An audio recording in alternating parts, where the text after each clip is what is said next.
podcast. Here we go. Hello, hello, around the block and around the world. This is where we discuss, debate, and deliberate all things diabetes. Representing type 2, that would be me, the lovely and talented Dobie Maxwell. No, I'm just regular me. Representing type 1, you know who she is, vivacious, she's effervescent, she's always in the know, Ms. Sami Parker.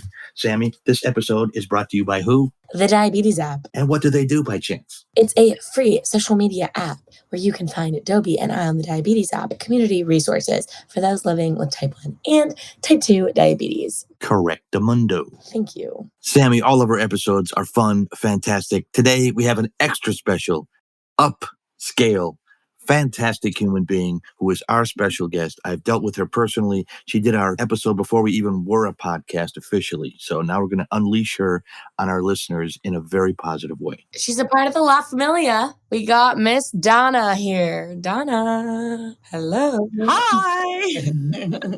Donna, you're one of the few Americans. I mean, our company's based in Canada. So funny. You, me, and Sami are the Americans. Oh, yeah. And Jack. That's right. Now, you're in New Hampshire? I'm in New Hampshire, yes. So let's hear your diagnosis story. Is so fascinating. Let's just get you started on that if you don't mind. You're a type 2 too in the house. Type 2 in the house, all right?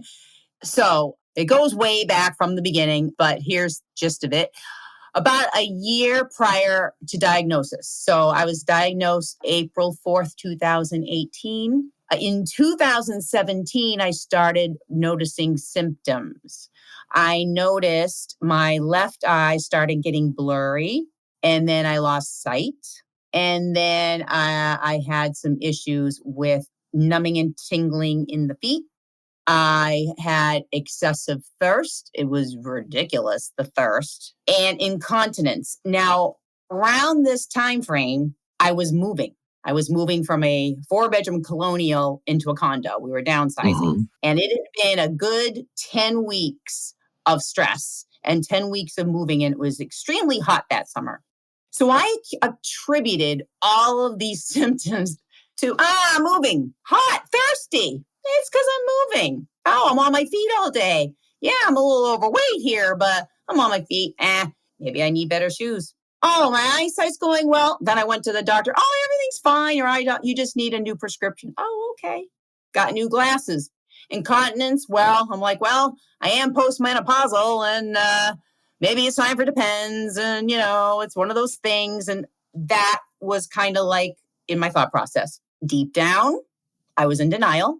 Deep down, I knew I was in trouble. And I call it that I was on the sea of denial, the river denial. Yeah.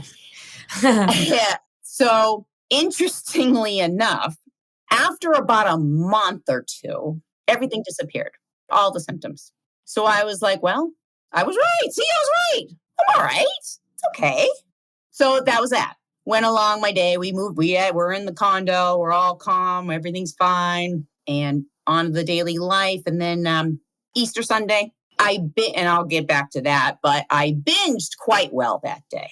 I have an eating disorder since around the age of 3, to the point where my husband, who never, ever said anything about my eating disorder, never complained, never criticized. Even he that day was like, you ate that, huh? You ate all those cookies, huh? And that was it. So I didn't feel well.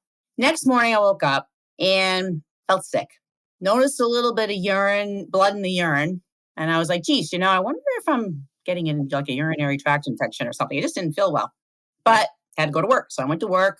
And around lunchtime, I was a paraprofessional. So I was with a disabled child who needed help in the lunchroom. But all of a sudden, I felt really sick.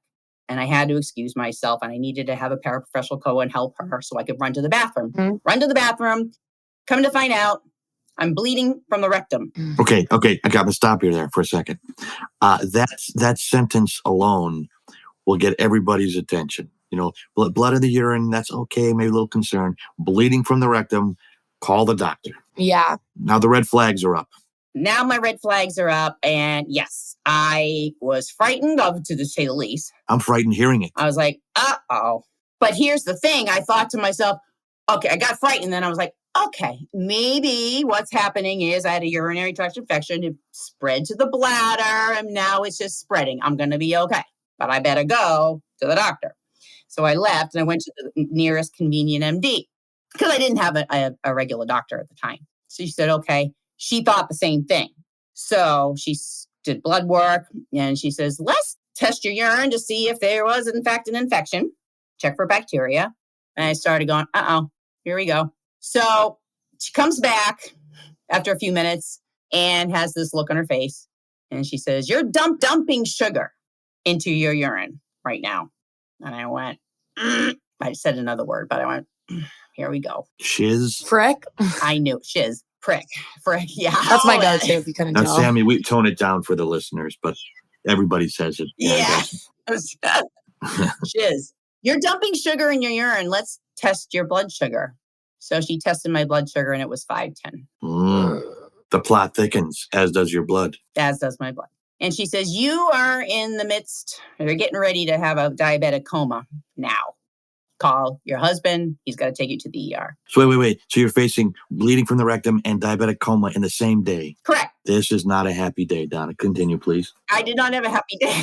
There's not a Hallmark card for it. Hey, there's blood in your stool. Happy day. So call husband, come get me. I'm in trouble. Went to the ER.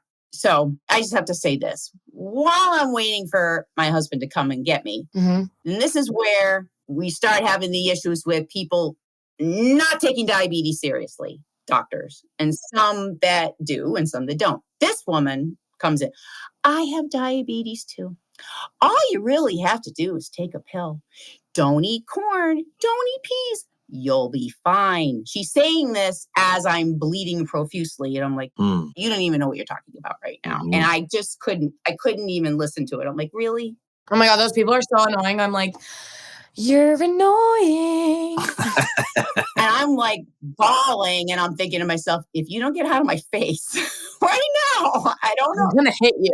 So that was like the beginning of that stuff. So my husband brought to me to the ER and immediately they start hooking me up to everything. He's sitting there watching like my wife's going to die at any minute. I'm watching her die right now.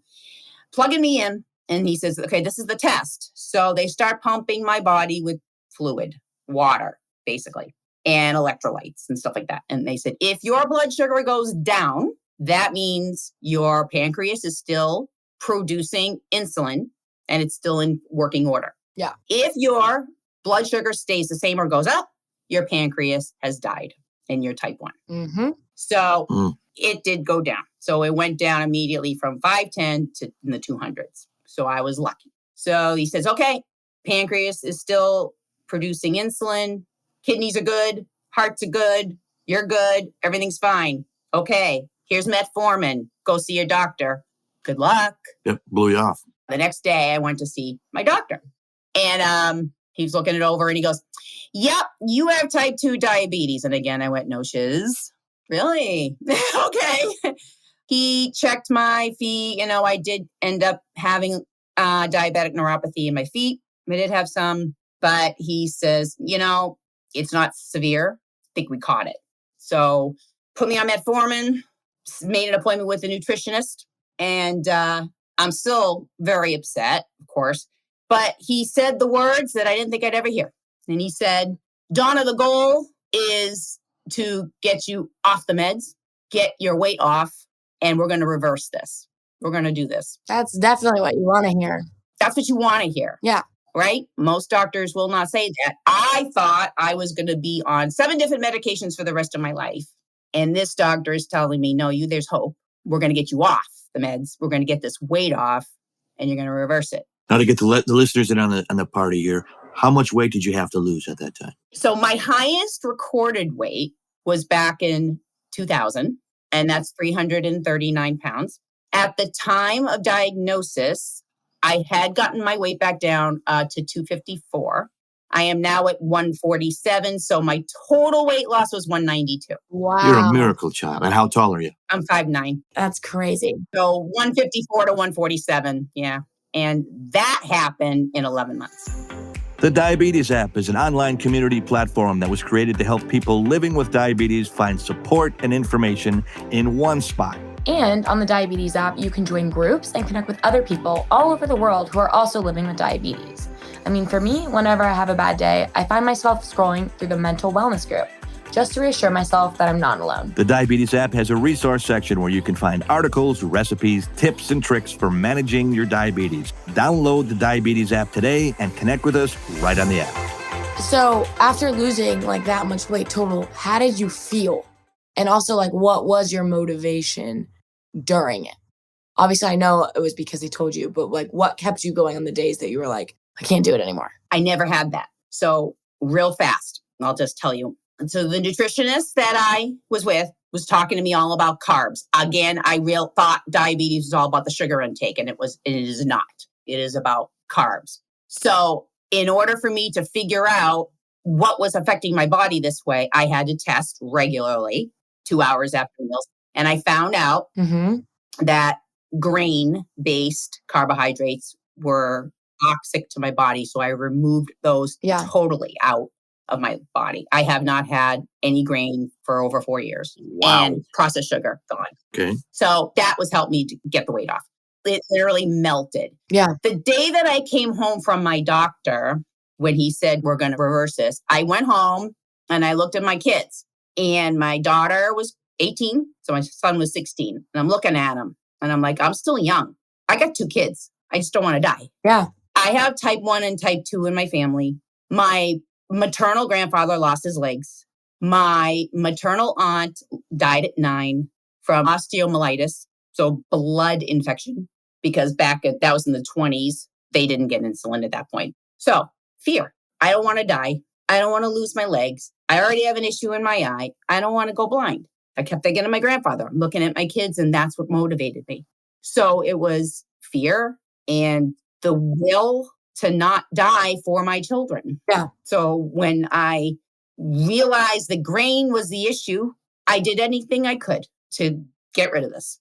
I said, I don't want this in my life. This is unwelcome. Well, it's a negative. Like, it's just something that you have to think about. And it's like something that if you can change it, you're going to do everything in your willpower to change it. And that's what I did. Yeah. So got rid of the grain, got rid of the processed sugar. And I kid you not, it was almost like magic. The weight melted away. And I realized it was just because it was it's a toxic chemical. My body treated it as like almost poison. Yeah. And in 11 months, gone. And so my A1C at the time of diagnosis was 12.3.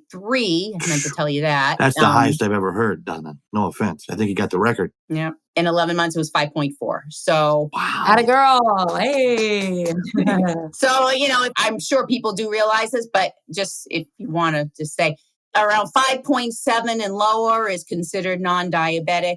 Around 5.8, 6.0 is pre-diabetic. And then once you're getting into the 6s and up, that's your type 2. So that's just for point of reference. That's where I got to after 11 months, was taken off the metformin totally. I'm now steady 5.0 A1C. Because I lost all that weight and everything, I also removed all my mental health medicines that I was on. Because I had major depression, generalized anxiety disorder, and an eating disorder, compulsive emotional overeating disorder, since around the age of 3 years old. So all this in 11 months gone. Now, let me ask you this. Do you consider yourself a former diabetic, a recovering diabetic? How does Donna view herself in her own mind? Yeah, that's a good question, Dobie. I like that. That's why I'm here, Sami, to carry you. No kidding. Carry the team. We joke around, Donna. I always said I was in remission, but I changed that. I have reversed my diabetes. Now, as a type 2, and again, I mean no disrespect to type 1s, but people will say, are you a diabetic? I said, I was diagnosed with type 2 diabetes in 2011. And in my mind, I never wanted to go there. Oh, poor me, I'm a diabetic for the rest of my life. Type 1s have a different struggle, a different climb, but I think we as type 2s have a lot to say about a reversal. Don't you think? Yeah, absolutely. Because, and for me, it's I am holistic, and I find a lot of times I really think about the energetic part of everything. And energetically, words, thoughts have energy. Mm-hmm. Whatever you say, it has energy. Better energy to say it's reversed than it is to say you're in remission. And that's really how I feel. Why? Because I'll never go back. There is no way I will ever go back. So I'm very strict. I'm a lot stricter than most. But I think it's good. I don't think being strict, there's anything wrong. And I think like a lot of people think, oh, how are you so black and white with it? Like, to me, at least, about stuff. And I'm like, because it's not something, like, I firmly believe diabetes is not something you can just necessarily be a gray area. Like, there's gray areas at times of giving yourself grace, but there's a difference in giving yourself grace versus saying, I don't want to do it today. And I don't think that's an No. option. It's called, for me, it's called a non-negotiable. Non-negotiable, I will work out. I will walk 3 miles a day, 7 days a week. That's a non-negotiable. Unless I'm sick. If I'm sick, okay. If you have a fever, Yes. okay. Then you rest. But I don't believe in rest days. It's a non-negotiable for me. Now, for listeners that have just been diagnosed, how do you feel about that all this time later of doing that 3 miles a day? Because you've been doing it longer than me, and I'm hooked. I'm never going back either. No, I'm never going back. I do not look at it as a chore because I mix it up. I love to hike, so I love nature.